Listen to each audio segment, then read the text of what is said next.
Assalamualaikum warahmatullahi wabarakatuh. Alhamdulillah. Alhamdulillah wassalatu wassalamu ala Rasulillah. Tsumma amma ba'd. Alhamdulillahirabbil alamin. Syukur selalu kita aturkan kepada Allah Subhanahu wa taala atas semua limpahan rahmat dan karunia-Nya yang telah diberikan kepada kita semua. Terutama Allah masih memberi kita nikmat ketetapan iman dan Islam, yang mana bagi Allah mudah sekali ketika Allah menghendaki mencabut keimanan kita. Maka kita dianjurkan oleh syariat untuk selalu berdoa kepada Allah untuk diberi ketetapan iman. Ya muqallibal qulub, tsabbit qalbi ala dinik. Wahai zat yang membolak-balikkan hati, tetapkanlah hati kami dalam agamamu. Karena melihat fenomena sekarang sangat mudah sekali orang itu keluar dari agama Islam. Orang keluar dari agama Islam tidak harus secara fisik dia itu keluar dari Islam. Tidak perlu dia menyatakan keluar dari Islam. Dia masih memeluk agama Islam, tapi dia melakukan pembatal-pembatal keislaman, maka dia pun juga bisa keluar dari Islam. Seperti ketika ada orang yang meyakini ada syariat Islam itu sudah tidak relevan dilakukan di masa kini. Itu berarti dia membantah ayat-ayatnya Allah. Dan secara dalil itu tidak ada satu orang pun yang membantah ayat Allah niku 100%. Mboten enten tiyang niku sing kufur niku 100%. Tidak ada sekafir apapun orangnya, dia tidak akan kufur terhadap Al-Qur'an niku 100%. Pasti ada bagian-bagian dari Al-Qur'an yang dia imani, meskipun dia seorang kafir. Makanya di dalam Al-Quran dikatakan kepada orang-orang kafir, siapa yang menciptakan langit dan bumi? Mereka mengatakan Allah. Berarti kan mereka, meskipun mereka orang-orang kafir, orang-orang yang musyrik, mereka masih punya keyakinan yang benar, ada keyakinan yang benar. Namun itu tidak menjadikan mereka terlepas dari keimanan. Sehingga dalam Al-Quran Allah berfirman, orang yang iman sebagian dan kufur sebagian, yakfuruna bi ba'din wa yu'minuna bi ba'din, ulaika humul kafiruna haqqan. Orang yang iman sebagian, kufur sebagian, itulah mereka orang-orang yang kafir sejati. Maka bagi kita mutlak tidak boleh mengkufuri satupun aturan-aturan dalam Islam. Meskipun mungkin kita masih melanggarnya, ya. Meskipun mungkin kita masih melanggarnya. Di saat kita melakukan pelanggaran itu, ampun mencari pembenaran bahwa itu rapopo. Mungkin kita masih melakukan riba, mungkin masih ada yang melakukan riba, tapi jangan sampai mengatakan iki riba iki jak iki wis rapopo. Riba iki lera oleh meng jaman biyen, nek saiki wis ora masalah. Nah, kalau dia sudah mengkufuri haramnya riba, maka berarti dia telah kufur. Ketika seseorang itu melakukan membuka auratnya, kemudian dia meyakini menutup aurat itu tidak wajib, berarti dia melakukan kekufuran karena tidak meyakini salah satu syariat Allah. Kalaupun dia masih membuka auratnya, ya jangan cari pembenaran, yakini saja bahwa dia masih salah, sehingga ada keinginan untuk mengarah ke jalan yang benar. Salat serta salam semoga selalu Allah limpahkan kepada Nabi kita Muhammad sallallahu alaihi wasallam beserta seluruh sahabat, para tabi'in, atba'ut tabi'in, para alim ulama dan juga seluruh umat muslim hingga akhir zaman. Nah, berhubung insyaallah berapa hari lagi nih Ramadan? Sekarang tanggal berapa? Saat ini tanggal 6. Insyaallah Ramadan tanggal 23 kita. Ramadan insyaallah tanggal 23. 23 dikurangi 6 pinten? Itulah 17 hari lagi insyaallah kita masuk di bulan Ramadan. Karena kita menjelang bulan Ramadan, kita insyaallah membaca dalil utama tentang bulan Ramadan, yaitu surat Al-Baqarah ayat 183. Insyaallah pun sami apal niki. Gitu. Pun sami apal ta niki? Siam-siam. Siam-siam.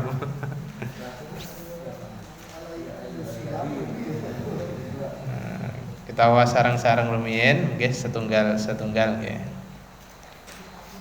Sampun dipanggih ta? Saya mboten sah kepanggih tapi pun hafal mboten napa. Al-Baqarah 183. Wes. Iki cah-cah SD mon hafal niki insyaallah. Sing hafal.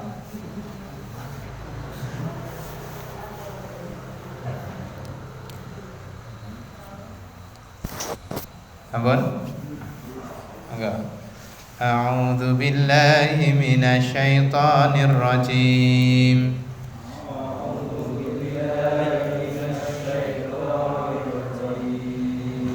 Bismillahirrahmanirrahim.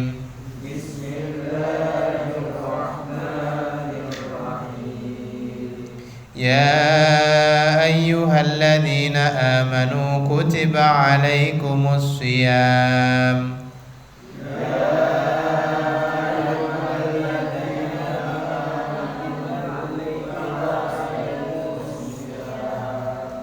Kama kutiba alal ladzina min qablikum la'allakum tattaqun.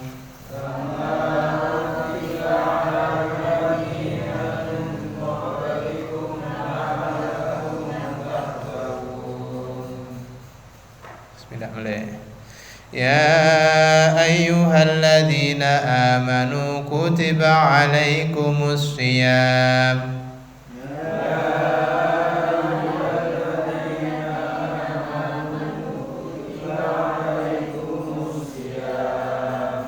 Kama kutiba alal ladzina min qablikum la'allakum tattaqun.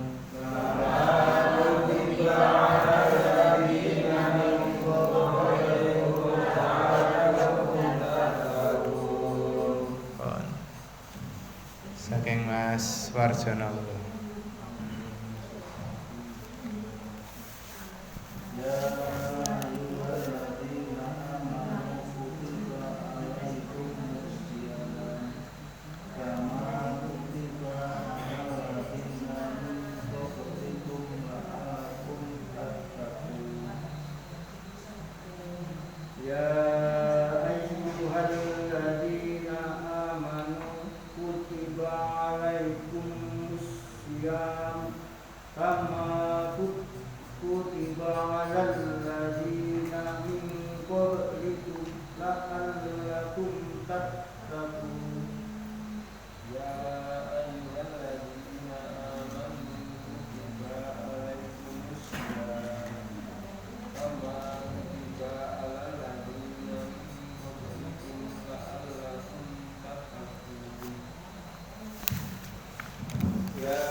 Alaikumus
قبلكم لعلكم تتقون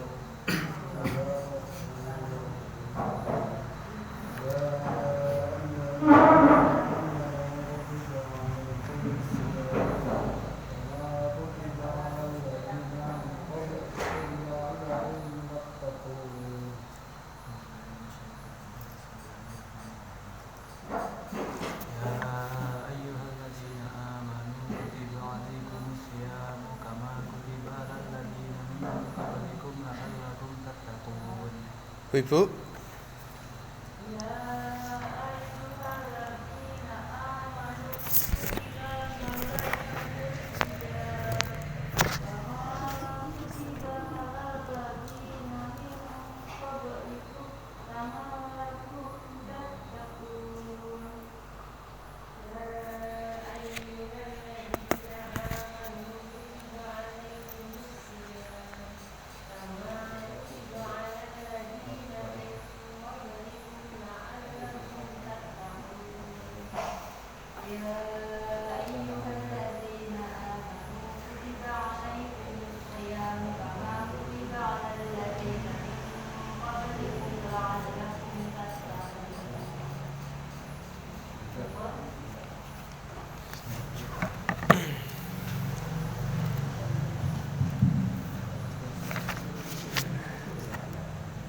Tawasaken segede artosipun surat menika. Ya ayyuhalladzina amanu kutiba alaikumusyamu kama kutiba alal ladzina min qablikum la'allakum tattaqun. Wahai orang-orang yang beriman, telah diwajibkan atas kalian berpuasa sebagaimana puasa itu telah diwajibkan untuk orang-orang sebelum kalian agar kalian bertakwa. Puasa Ramadan menjadi puasa yang wajib untuk kita lakukan selama kita tidak punya uzur. Siapa yang diberi uzur? Di ayat selanjutnya, faman kana minkum maridan aw ala safarin fa'iddatun min ayamin ukhra. Barang siapa yang sakit atau dia bersafar, maka dia boleh tidak berpuasa, tapi fa'iddatun min ayamin ukhra, dia wajib untuk mengganti di hari-hari yang lain. Dan maridon, sakit ini juga dikiaskan salah satunya adalah kepada orang-orang yang mengalami satu hamil, dua menyusui. Hamil atau menyusui itu ya bisa juga dikiaskan ke orang-orang yang sakit. Sehingga orang-orang yang hamil, wanita yang hamil, ibu-ibu yang hamil, yang menyusui itu diperbolehkan untuk tidak berpuasa. Kemudian di ayat yang lainnya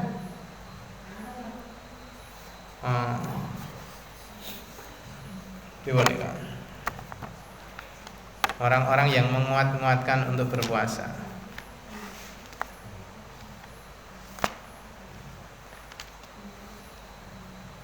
Faman tata'a wa 'alal ladzina yutiqunahu fidyatun ta'amu miskin.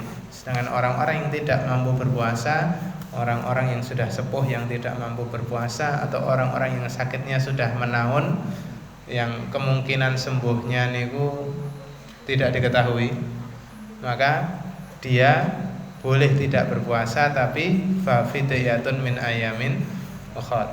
Fa fidyatun ta'amu miskin.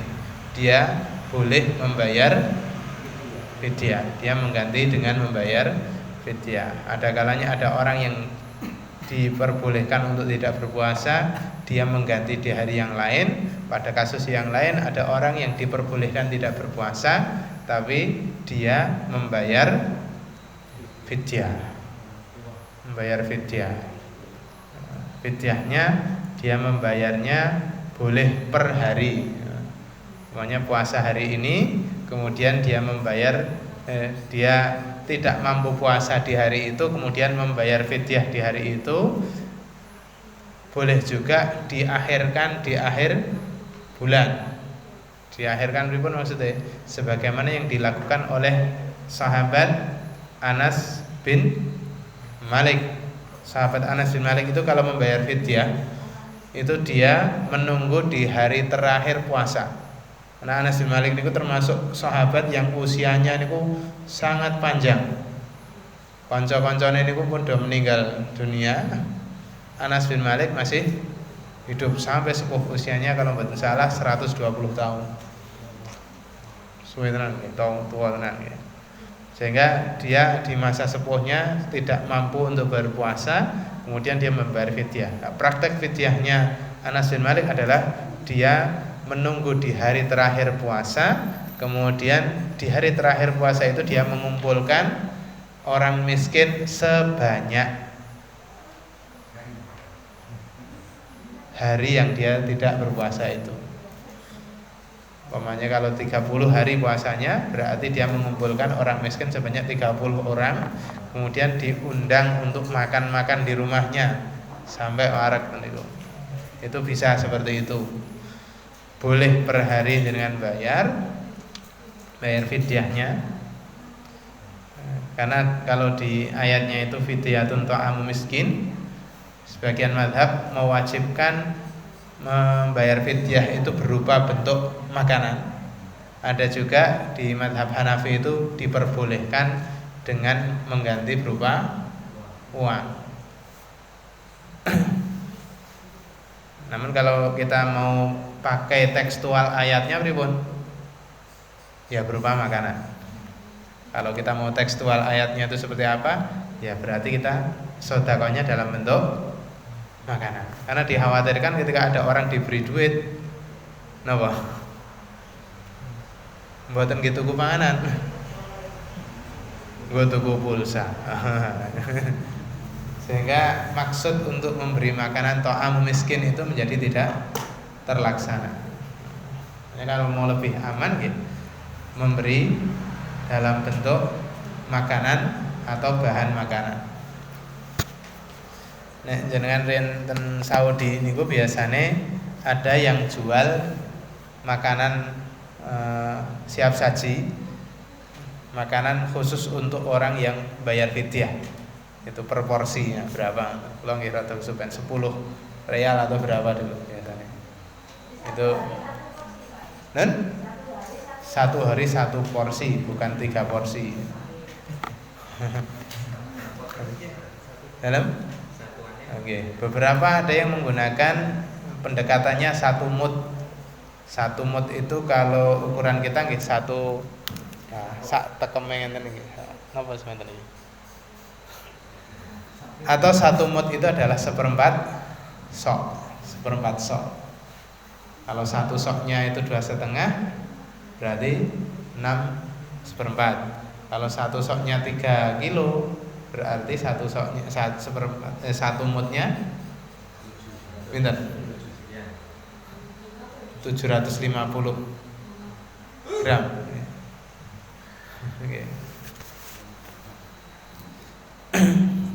Kalau 2,5 kilo berarti 1 mudnya 6/4 on. Tapi kalau 3 kilo berarti 1 mudnya 7,5 on. Intinya memberi makan perharinya 1 orang miskin, 1 kali makan, bukan 3 kali makan. Tapi kalaupun jenengan ajeng sedekah 3 kali makan pun juga boleh, karena di tambahan ayat, di lanjutan ayatnya faman tatawwa'a khairan lahu fahuwa khairul lah.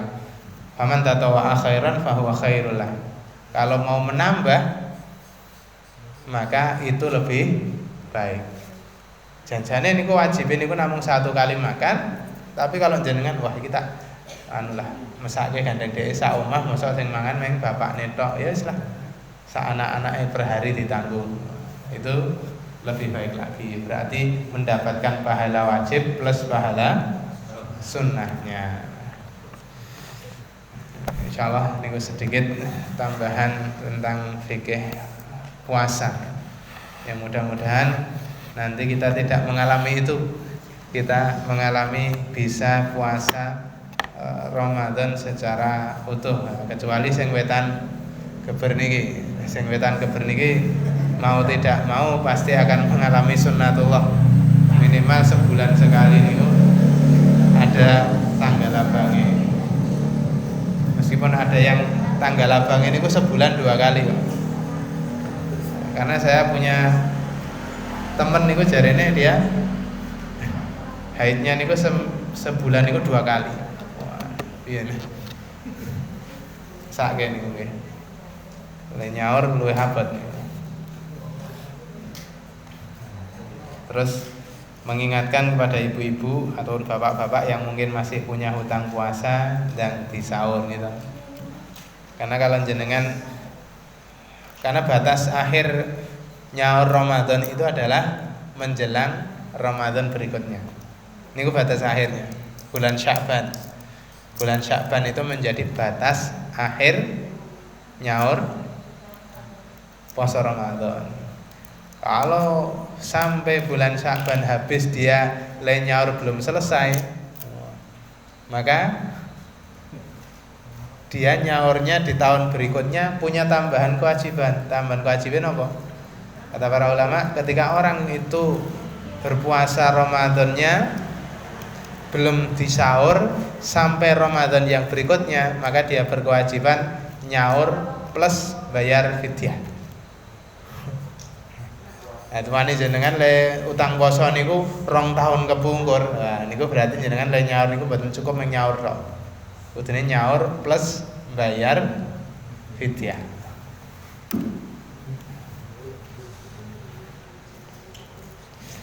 Semenika kita buka surat Al-Baqarah ayat 63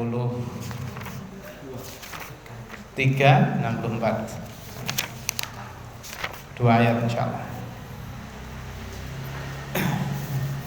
Tengene Al-Qur'an, tengene tafsir Ibnu Katsir niki meskipun 2 ayat tafsirnya sedikit, namun 1 2 3 4 5 6 7 8 9 10 11 12 13 14 cuman 15 baris.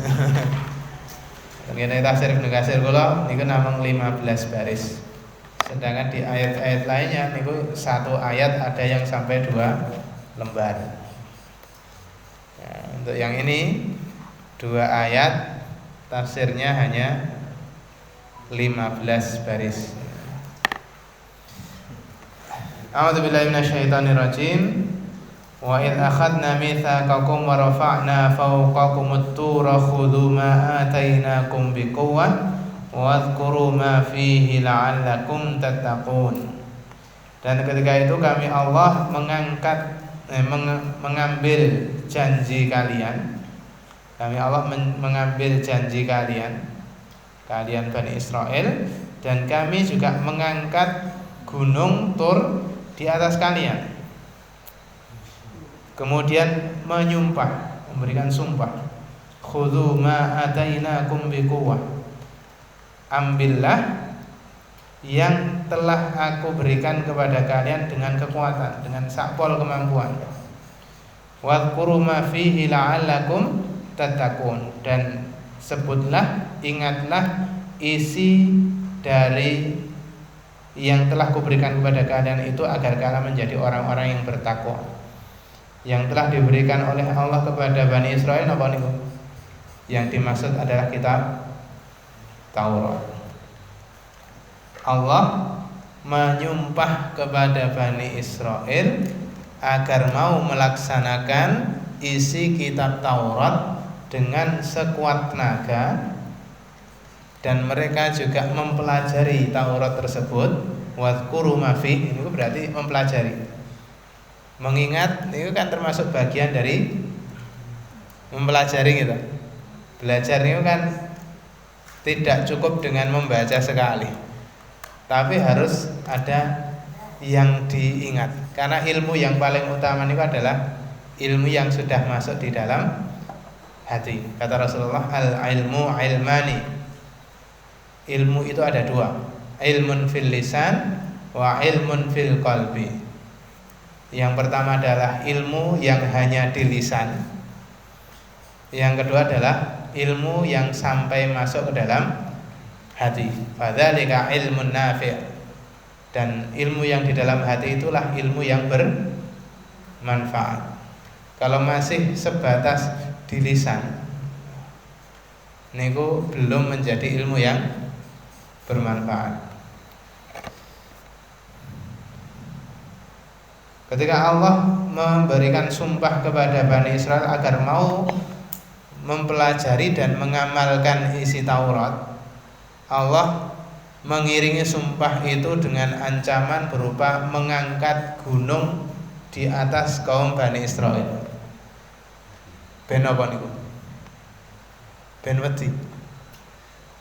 Orang itu ketika diperintahkan dengan ada motivasi nek ora gelem lakoni iki akan ada hukuman yang berat, niku biasanya dia akan bersegera untuk napa? Melaksanakan. Terkadang ada orang niku akan termotivasi ketika ada upah. Tapi ada juga orang-orang niku yang termotivasi ketika ada sanksi ketika tidak melaksanakannya. Ini berarti berdasarkan pengalaman-pengalaman yang sebelumnya. Oh, Bani Israel niku ketika diperintah niku biasanya napa? Membantah. Maka untuk mengantisipasi mereka membantah itu dikai motivasi dalam bentuk nek ra gelem melakoni akan ada bencana yang menimpa mereka, yaitu dibeleki gunung. Dibeleki gunung.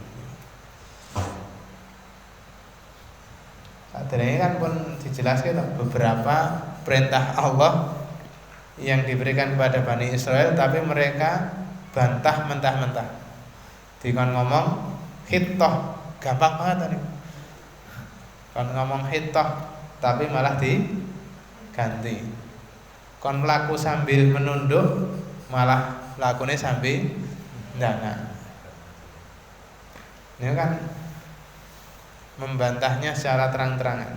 Maka dengan pengalaman yang seperti itu Allah memberikan perintah disertai dengan ancaman ketika tidak mengerjakan perintah itu. Perintahnya Allah adalah agar mengamalkan isi Taurat sekuat tenaga dan juga mempelajari Taurat. Dan ini pun sebenarnya juga bisa diimplementasikan kepada kita sebagai seorang Muslim. Kita juga diperintahkan untuk mempelajari kitab-kitab Allah dan juga diperintahkan untuk mengamalkan. Kalau kita tidak mempelajari, terus kapan ngamalke? Tidak mungkin kita akan mengamalkan tanpa kita belajar terlebih dahulu.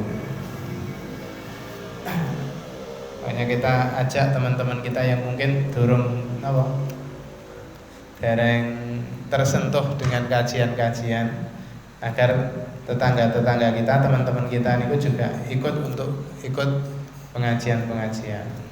Semakin banyak ikut pengajian, insya Allah semakin banyak manfaatnya. Boten sah gagas sing gumun kalih wong sing seneng kalih ngaji niku. Wonten wong ngaji kok malah digumuni. Dinengke mawon sing ngoten-ngoten niku. Tsumma tawallaitum min ba'di dzalik falaula fadlullahi 'alaikum wa rahmatuhu lakuntum minal khasirin. Namun kemudian kalian malah berpaling dari perintah Allah setelah itu. Pada awalnya ketika mereka masih gunungnya itu masih diangkat, mereka mengatakan sami'na, siap ya Allah, kami akan mengerjakan perintah. Tapi begitu gunungnya diturunkan, summa tawallaitum min ba'di dzalik. Ketika gunungnya itu diturunkan, wa asoina. Ini kan ngece banget gitu. Ngece banget. Terus yang dia itu menghina Allah sama sekali. Benar-benar menghina Allah. Siap, moh. Siap tapi bergerak terus moh. Falaula fatullahi 'alaikum wa rahmatuhu lakuntum minal khasirin. Seandainya tidak ada keutamaan dan rahmatnya Allah atas kalian, pasti kalian menjadi orang-orang yang rugi. Kalau tidak ada rahmatnya Allah, tidak ada keutamaannya Allah, tidak ada sifat ghafuran rahimannya Allah. Kalau Allah itu tidak punya sifat ghafur, tidak punya sifat rahim, pasti orang-orang Bani Israel menjadi orang-orang yang rugi, langsung dibinasakan saat itu juga. Langsung dibinasakan saat itu juga. Namun karena Allah itu Maha Pengampun, Maha Pemaaf, maka ketika mereka bertaubat, taubatnya Bani Israel itu diterima. Dikatakan oleh Al-Imam Ibnu Katsir rahimahullah ta'ala, beliau mengatakan bahwa dalam ayat ini Allah mengingatkan lagi kepada Bani Israel tentang janji yang telah mereka ambil kepada Allah Subhanahu wa taala untuk beriman kepada Allah dan untuk mengikuti utusan Allah. Dan Allah menghabarkan bahwa ketika Allah mengambil kuatnya janji atas mereka, Allah mengangkat gunung di atas kepala mereka. Khudhu ma atainakum biquwwatin. Itu kalau dijelaskan, diperinci oleh Imam Ibnu Katsir, yang dimaksud adalah iman kepada Allah. Mengerjakan yang diperintahkan Allah maksudnya beriman kepada Allah tanpa menyekutukannya. Al-iman bihi wahdahu la syarikalah, iman kepada Allah secara utuh tanpa mensyirikannya. Wattiba'i rusulih, dan mereka bersumpah untuk mengikuti utusan Allah. Dan Allah juga menghabarkan kepada Bani Israel, Bani Israel yang hidup di zaman sinten? Nabi Muhammad. Bani Israel itu kan sampai sekarang masih ada. Di zaman Nabi Muhammad otomatis juga masih ada.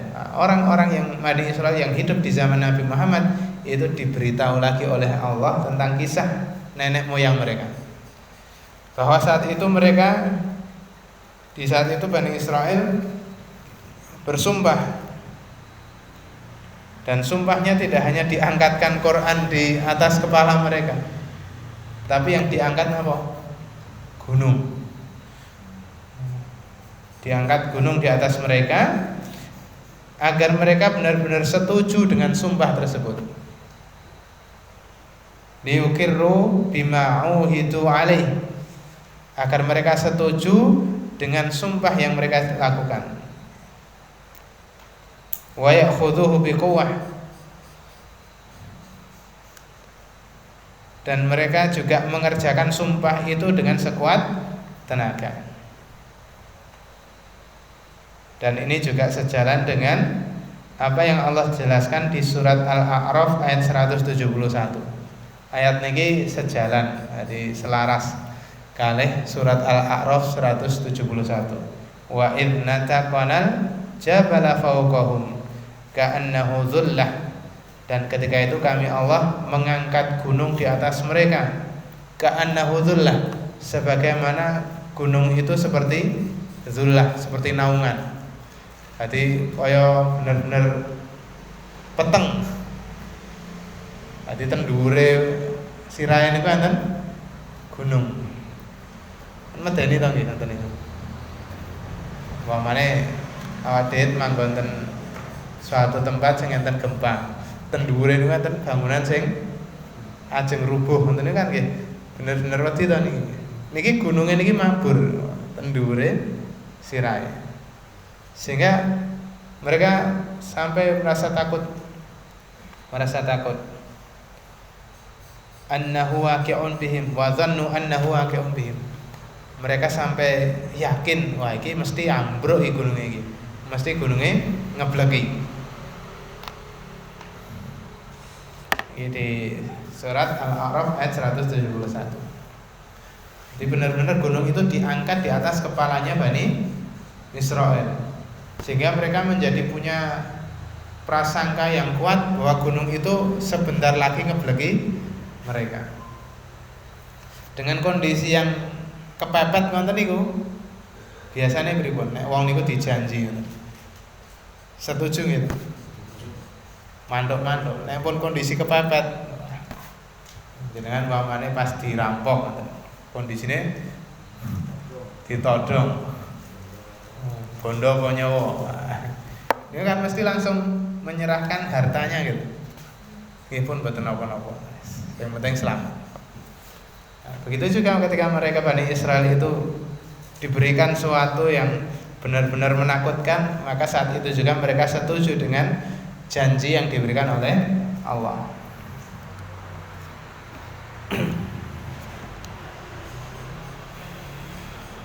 Nah, kalau kita lihat di ayat yang di surat Al-Baqarah 63 sama di surat Al-A'raf ayat 171 ini kok ada sedikit perbedaan. Di surat 63, di ayat 63 Al-Baqarah, Allah dengan lafadz At-Tur, gunung itu ditafsiri diwakili dengan kata At-Tur. Kalau di surat Al-A'raf ayat 171, gunung itu Allah wakilkan dengan kata Al-Jabal. Al-Jabal. Maka sebagian ulama menafsirkan yang namanya Tur dan Jabal itu sama. Tur itu sama dengan Jabal, artinya gunung. Namun di riwayat yang lain, ada riwayat dari Abdullah bin Abbas, ada perbedaan antara Tur dan Jabal. Kalau kata Ibnu Abbas, At-Tur ma anbata minal jibal wa ma lam yunbat falaysa biturin. Yang namanya Tur itu adalah gunung yang ada tumbuhannya.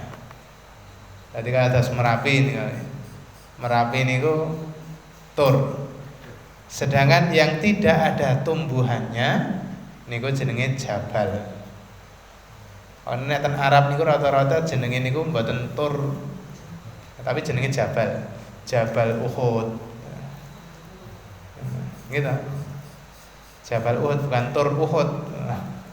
Tapi Jabal Uhud. Maka Jabal itu artinya adalah gunung yang tidak ada tumbuhannya. Gunung gundul. Nah, gunung sing enten tukulane jenenge Tur. Berarti Merapi niku Tur.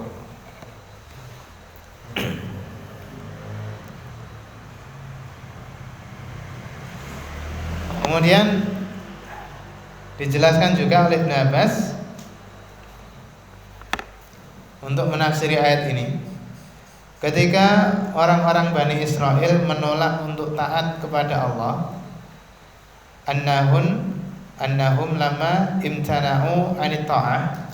Ketika orang-orang Bani Israel itu menolak untuk taat kepada Allah, rafa 'alaihimul jabal, maka Allah mengangkat gunung di atas mereka agar mereka mau mendengarkan. Ben enten perhatiane, itu ada sesuatu yang luar biasa yang dilakukan oleh Allah. Biasa toh nggih, ketika enten wong rame, ketika ada suatu pertemuan, kemudian audiensnya niku rata-rata do napa? Do ngobrol dhewe-dhewe. Ini kan biasanya pembicara akan melakukan sesuatu yang untuk mengumpulkan perhatian audiens. Ya, yang dilakukan oleh Allah agar audiensnya niku punya perhatian, yaitu dengan cara Allah mengangkat gunung di atas mereka. Ben dong ngrungokke. Ngrungokke perintah Allah. Nek guru niku biasanya napa? Nek muridé rame niku gurune pripun? Zaman biyen nggih doncali kapur, doncali penghapus, gebuk penggaris biasa nek riyen nggih. Nek sakniki nggih wong tuane sing ra trimo ada. Aja kok dingonoke lagi donekke wis lapor ke polisi kadang.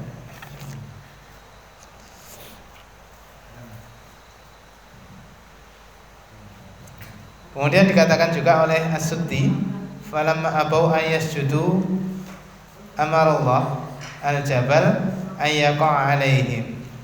Ketika orang-orang Bani Israel itu tidak mau untuk bersujud kepada Allah, maka Allah memerintahkan gunung agar ngebrui mereka, agar menimpakan kepada mereka. Fanadharu ilaihi wa qad wasyahum. Kemudian Bani Israel melihat pada gunung itu, ternyata gunungnya sudah ada di atas mereka. Fasaqatu sajidan, maka mereka langsung tersungkur dalam kondisi sujud. Bar diancam ngoten niku lagi gelem sujud.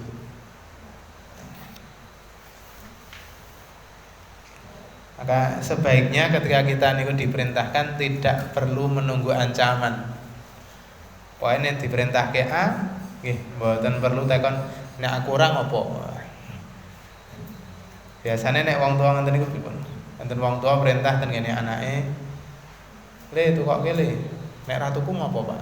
Wah, ngoten kan wong tuane biasanya pripun? Dukung gitu. Dukung. Maka baiknya ketika kita diperintahkan sesuatu, kita tidak perlu menunggu ancaman datang.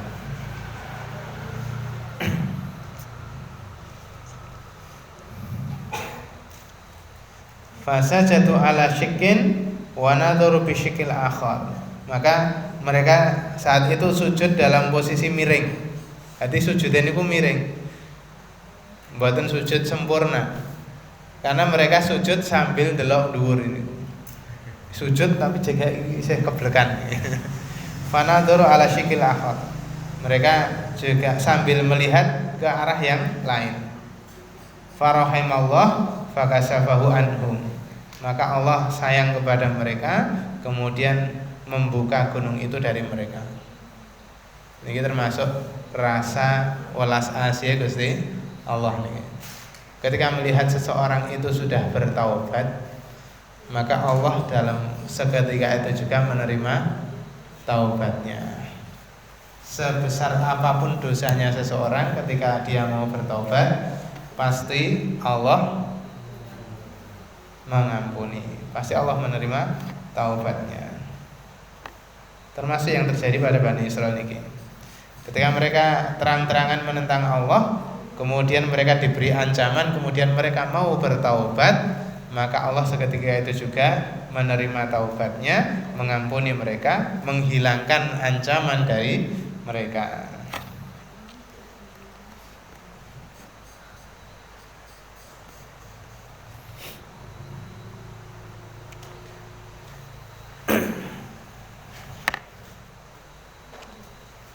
Kemudian dijelaskan juga di dalam tafsir Ibnu Katsir, ada penjelasan dari Abul Aliyah dan Rubai bin Anas, yang dimaksud bi quwwatin itu maksudnya adalah bi ta'atin.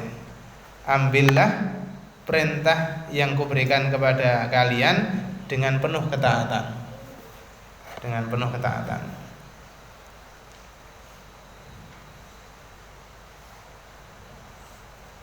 Kemudian yang dimaksud al-quwah oleh ulama yang lain yang bernama Qatadah bi quwwatin, yang dimaksud al-quwah kekuatan adalah al-jiddu, kesungguhan.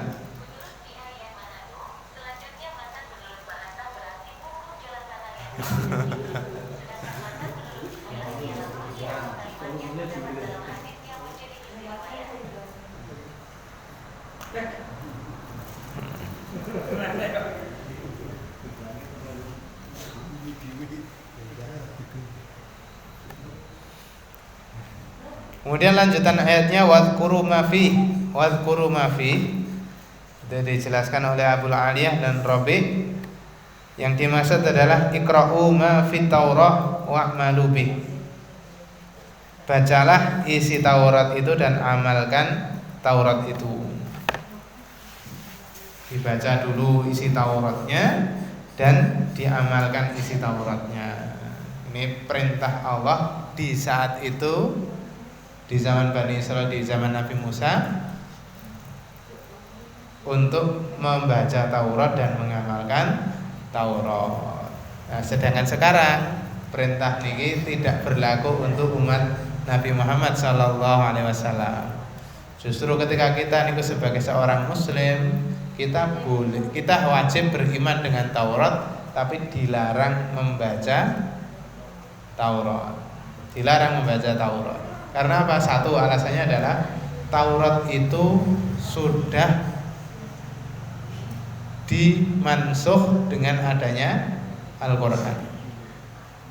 Sudah dihapus aturan-aturan Taurat itu dengan Al-Quran. Bahkan sebelumnya Taurat sudah dihapus aturannya dengan adanya Injil. Ditambah lagi ketika turun Al-Quran, aturan-aturan dalam Taurat itu juga sudah dihapus. Sehingga seluruh aturan yang ada di dalam kitab Taurat yang masih berlaku itu otomatis sudah ada di dalam Al-Quran. Sedangkan yang tidak berlaku itu sudah tidak tertulis lagi di dalam Al-Quran. Yang kedua, kitab Taurat dan kitab Injil itu sudah banyak dirubah oleh Bani Israel, sehingga isinya Taurat dan Injil itu sudah tidak otentik, boten asli. Sehingga dikhawatirkan ketika kita membuka Taurat dan Injil, pemikiran kita akan terpengaruh dengan tulisan-tulisan yang tidak asli, dengan tulisan-tulisan yang sudah berubah pemahamannya, sehingga dia akan salah di dalam memahami akidah dan salah memahami syariat. Ini memang bahaya banget gitu bagi kita untuk membaca kitab-kitab terdahulu, karena pun banyak perubahannya. Maka kata para ulama, diperbolehkan dia itu membaca Taurat dengan beberapa syarat yang ketat. Syaratnya adalah dia memang akidahnya sudah kuat. Nah, akidahnya pun kuat. Kemudian yang kedua, dia niatnya bukan untuk mencari petunjuk di dalam Taurat. Jenengan maca Taurat itu, wah iki sing bener iki janjane piye ya, buka Taurat ah. Wah, itu berarti dia tidak diperbolehkan. Niatnya yang kedua adalah syaratnya niatnya bukan untuk mencari petunjuk di dalam Taurat. Yang kedua betul-betul yang ketiga adalah untuk mencari kesalahannya kitab tersebut. Jadi bukan untuk mencari kebenarannya, tapi justru untuk mencari kesalahannya. Kalau kita akidahnya belum kuat, kalau kita justru mencari petunjuk di dalam Taurat, kemudian tidak ada kepentingannya, maka dilarang 100% mutlak bagi kita untuk membaca kitab Taurat ataupun Injil ataupun kitab-kitab agama lain. Karena agama yang dianut niku sak donya niku macam-macam gitu. Tene Indonesia mawon nggih kathah banget itu. Mboten namung 6. Oke banget agama sing mungkin mboten di napa? Mboten diakui oleh pemerintah. Ini Sabdo napa? Sabdo Tomo. Daerah lor-lor niku kan enten lho. Sabdo Darmo. Kejawen, macam-macam agama niku macam-macam. Sehingga dilarang bagi kita untuk membaca tuntunan agama lain. Pokoknya kita buka kitab yang Islam niku pun napa nggih? Pun ngentekke wektu. Buka kitab dhewe niku pun ngentekke wektu. Ambok jenengan ngentekke wektu 10 tahun men dereng cukup. Oh, enten ulama, satu ulama saja mereka menyusun sampai berpuluh-puluh kitab. Imam Bukhari mawon punya insyaallah sekitar 20 kitab. 20 kitab yang disusun oleh Imam Bukhari. Yang kita sendiri mungkin namanya mawon mboten hafal kita. Ada 20-an kitab yang disusun oleh Imam Bukhari. Ada kitab Sahih Bukhari. Kemudian ada Adabul Mufrad. Ada kitab Tarikh Al-Kubra, Tarikh Al-Awsat, Tarikh As-Sughra, dan macam-macam. Banyak sekali kitab yang disusun oleh beliau. Niku mawon dereng ke buka kita. Dereng kok bukan kok namun kebuka. Duwe kitab men dereng. daripada nggih buka kitab-kitab sing macam-macam ngoten niku mending buka nggih kitabe tiyang Islam piyambak. Tapi mereka itu bisa dikatakan bertauhid bukan ngoten niku. Terus aliran Jawa itu kan tetap mengakui bahwasanya Allah itu esa gitu. Nggih. Artinya di sana ada yang menyebutkan Sang Yang Toyo. Sang Yang Toyo itu adalah tapi yang Toyo karena dalam ayat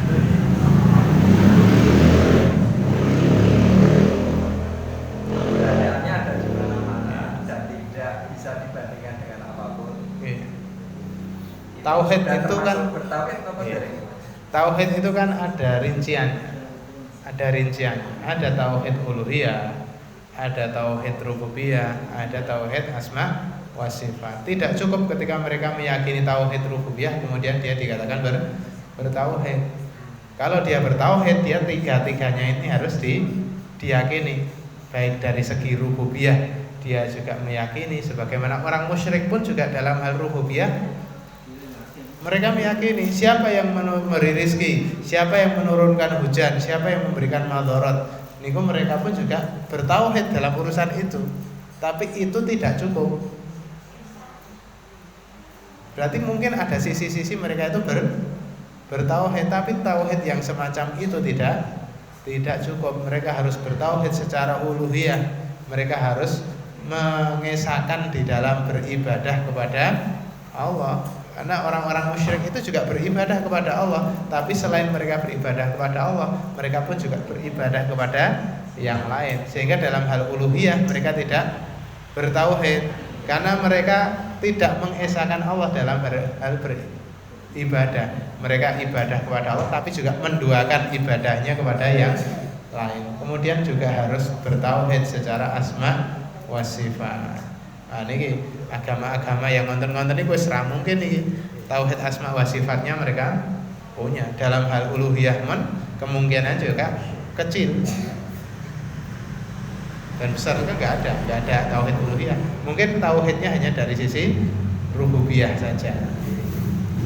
Sehingga mungkin mereka bertauhid dalam satu sisi, tapi tauhid yang seperti itu tidak cukup untuk dikatakan mereka itu sudah bertauhid secara utuh.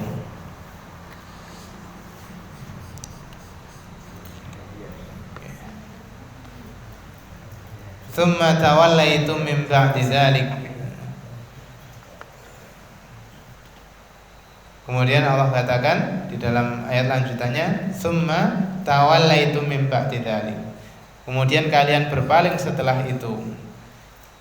Dijelaskan oleh Ibnu Katsir, maksudnya adalah tsumma ba'da hadzal mitsaq al-muakkad.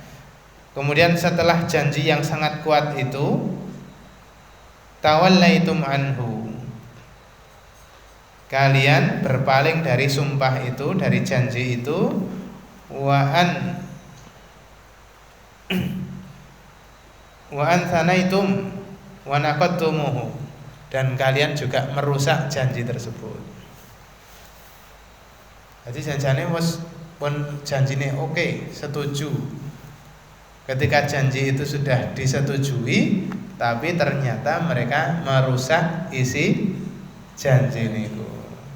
Orang iman itu ketika berjanji, napa? Dia akan menepati janjinya. Dia akan amanah dengan janji tersebut. Sehingga dalam sisi ini mereka pun juga merusak janji ya Allah. Sehingga dari sisi keimanan, apabila janji ini janji untuk beriman, mereka langsung merusak keimanan mereka. Mereka tidak mau mengerjakan isi Taurat, mereka tidak mau mempelajari kitab Taurat. Justru kitab Taurat banyak dirubah oleh mereka. Salah satunya adalah hukum apa nih Kak? Yang masyhur adalah hukum ranjam. Hukum ranjam itu sudah ada sejak dahulu. Di dalam Taurat pun juga tertulis tentang hukum ranjam. Hukum ranjam itu apa toh? Orang yang pernah menikah melakukan zina, maka hukum hadnya adalah dilempari batu sampai mati. Dan hukum itu ada di dalam kitab Taurat, namun oleh Bani Israel hukum tersebut dirubah, tulisannya diganti. Maka itulah contoh merusak janjinya Allah, merusak janjinya Allah.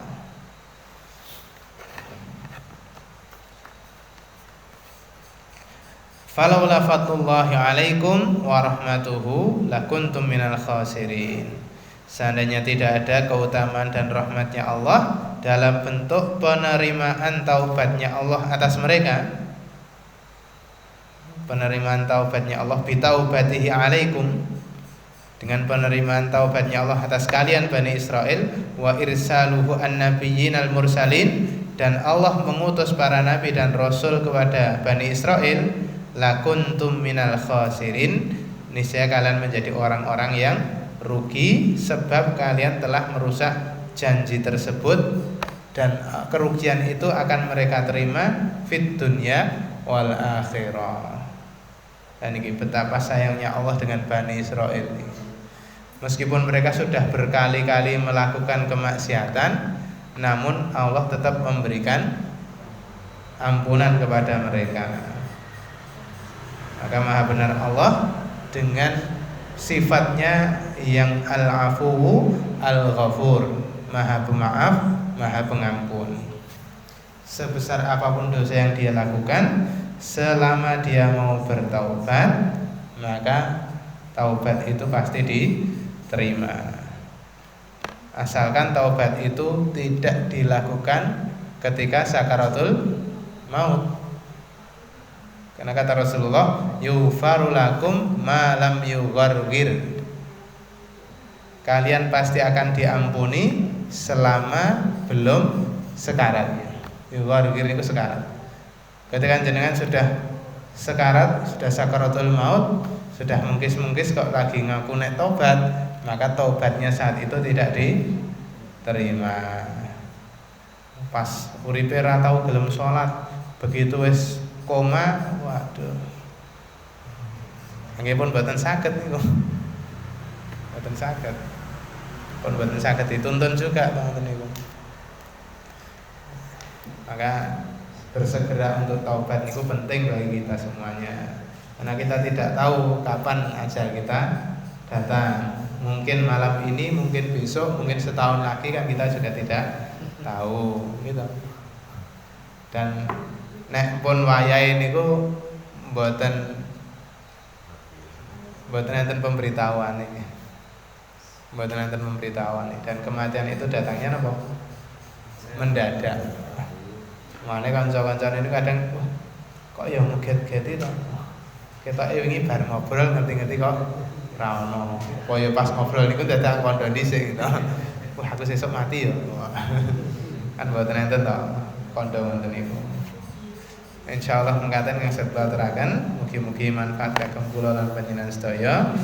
Dengan kisah Bani Israil ini juga mudah-mudahan menjadi tambahan wawasan dan tambahan keimanan untuk kita semuanya, sehingga kita menjadi orang-orang yang ahli taat, ahli menghindari maksiat, jauh dari berbagai macam keharaman, jauh dari berbagai macam kemaksiatan.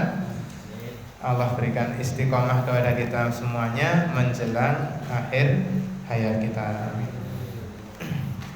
Banyak salamnya Quran yang sebesar-besarnya. Assalamualaikum warahmatullahi wabarakatuh.